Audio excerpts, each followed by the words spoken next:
आज की इस क्लास में देखिए, आज हम कक्षा 9th विषय विज्ञान का एक प्रश्न यहाँ पे कंप्लीट करेंगे कि उरुपातन किसे कहते हैं या उरुपातन क्या है। तो आज का हमारा प्रश्न है कि उरुपातन से आप क्या समझते हैं।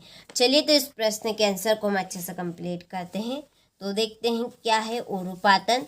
तो देखिए, किसी ठोस पदार्थ को गर्म करने पर बिना द्रव अवस्था में बदले सीधे गैस अवस्था में बदलने की घटना को ही उरुपातन कहा जाता है। तो किसे कहा जाता है उरुपातन? कि आपका कोई सा भी ठोस पदार्थ है, जब इसको हम क्या करेंगे, गर्म करेंगे, तो गर्म करने पर वो बिना द्रव अवस्था में बदले किस में बदलेगा, डायरेक्टली सीधे किस में बदलेगा, गैस अवस्था में। ठीक है, गैस अवस्था में बदलेगा, उसी को क्या कहते हैं, उरुपातन। जैसे कि यहाँ पर थोड़ा सा हम समझते हैं, जैसे कि आपका कोई सा पदार्थ, कोई ही पदार्थ है, कौन सी अवस्था में, वो ठोस अवस्था, ठोस अवस्था में है। जैसे कि ये, ठीक है, ये आपका एक पदार्थ है जो ठोस अवस्था में है बिल्कुल।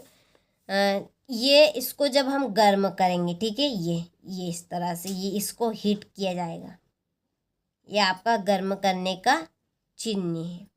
ठीक है, जब इसको हम हीट करेंगे यानी कि गर्म करेंगे, तो ये आपका सीधे द्रव अवस्था में नहीं बदलेगा, डायरेक्टली ये किस में बदलेगा, गैस अवस्था में बदलेगा। ठीक है, इसकी परिभाषा आप दो टाइप से बना सकते हैं। देखिए, पहली परिभाषा में आपका रहेगा कि ये ठोस अवस्था से किस में बदलेगा, गैस अवस्था में बदलेगा। ठीक है, किस अवस्था में, ठोस से गैस अवस्था में।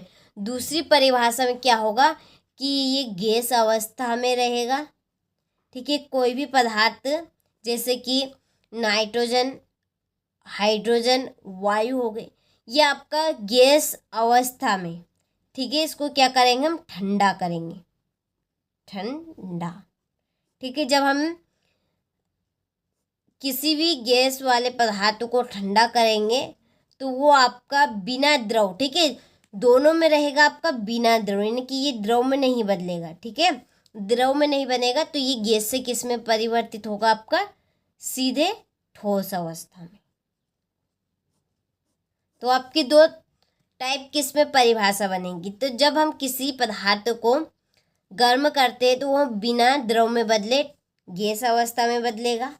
ठीक है, और जब हम किसी गैस पदार्थ को ठंडा, ठीक है, यहाँ पे ठंडा करेंगे, ठंडा करने पर वहाँ बिना द्रव में बदले सीधे किस में बदलेगा, ठोस अवस्था में बदलेगा।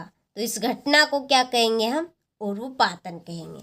तो देखिए, आपको जो परिभाषा समझ में आए आप वो परिभाषा नोट कीजिएगा। ठीक है, चलिए एक बार और रिपीट कर लेते हैं यहाँ पर। तो ये आपकी पहली परिभाषा रहेगी कि किसी ठोस पदार्थ को गर्म करने पर बिना द्रव अवस्था में बदले सीधे गैस अवस्था में बदलने की घटना को ही उरुपातन कहा जाता है। ठीक है, इसके बाद में है दूसरे शब्दों में, यानी कि आपकी दूसरी परिभाषा बनेगी जो मैंने आपको समझाया था अभी, कि किसी गैस पदार्थ को ठंडा करने पर बिना द्रव में बदले सीधे ठोस अवस्था में बदलने की घटना को ही उरुपातन कहा जाता है। ठीक है, तो आपको जो परिभाषा इसमें से ठीक लगे वो आप परिभाषा कंप्लीट कर सकते हैं।